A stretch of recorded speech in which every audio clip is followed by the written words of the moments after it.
तुमचे उकडीचे मोदक फाटतात का? वरून वरून घट्ट आणि आतून सुकतात का? आज मी सांगणार आहे एक गुपित उपाय, ज्यामुळे मोदक होतील अगदी मंदिरासारखे सॉफ्ट. हा उपाय 90% लोकांना माहिती नसतो. एकदा करून बघा, गणपती बाप्पालाही आवडेल. सर्वात अगोदर आपण त्याचं सारण तयार करून घेणार आहोत. कढईमध्ये तूप घाला. त्यानंतर त्यामध्ये मनुके घाला. तुमचे ड्रायफ्रूट्स असेल ते यामध्ये ॲड करा.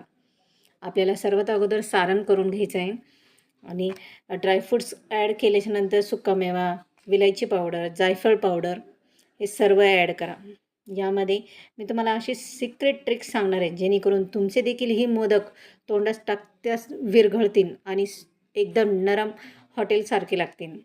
मार्केटमध्ये मिळतात त्याच पद्धतीने. त्यानंतर सुकं खोबरं ॲड करा, यामध्ये गूळ ॲड करा. व्हिडिओमध्ये दाखवल्याप्रमाणे तुम्ही सर्व साहित्य ॲड करा. तुमचे देखील हे मस्त आणि तोंडाला चव आणणारे मोदक तयार होतील. यामध्ये सिक्रेट आहे मिल्क पावडर. नक्की तुम्ही यामध्ये ॲड करा.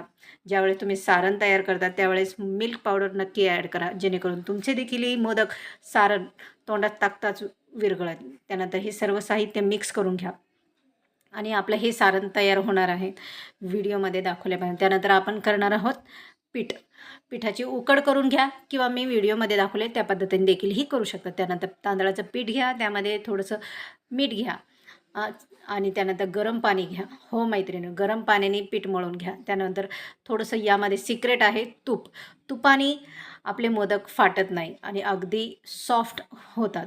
तुम्ही हाताने देखीलही करू शकतात, किंवा तुमच्याकडे मोदकचा साचा असेल त्यात देखीलही मोदक तयार करू शकता. तर माझ्याकडे साचा आहे, मी त्या साच्याने मोदक तयार करते अगदी साध्या सोप्या पद्धतीने. त्यानंतर त्यामध्ये सारण भरा.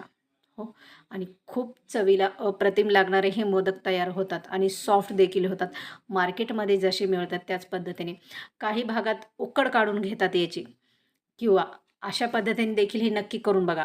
तरी देखील ही तुमचे 5 ते 6 घंटे दिवसभर हा मोदक एकदम मऊ आणि लुसलुशीत राहील, कडक होणार नाही.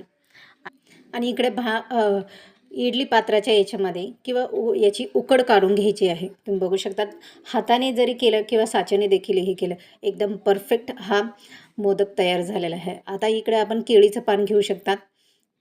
त्यानंतर यामध्ये 15 ते 20 मिनटं पाणी गरम करून वाफून घ्यायचं आहे आपल्याला हे उकडीचे मोदक. अतिशय अप्रतिम आणि चवीला अप्रतिम लागणारे हे उकडीचे मोदक हे नक्की तुम्ही गणपती बाप्पासाठी ट्राय करा. चवीला अप्रतिम लागतात. आणि त्याच्यामध्ये जे सारण ॲड केलं, ज्यामध्ये आपण गुपित घटक टाकलेला आहे मिल्क पावडर आणि तूप, जेणेकरून आपल्या ह्या मोदकाला अतिशय चव येते. तर ही रेसिपी, हा गुपित उपाय उपयोगी वाटला तर लाईक करा.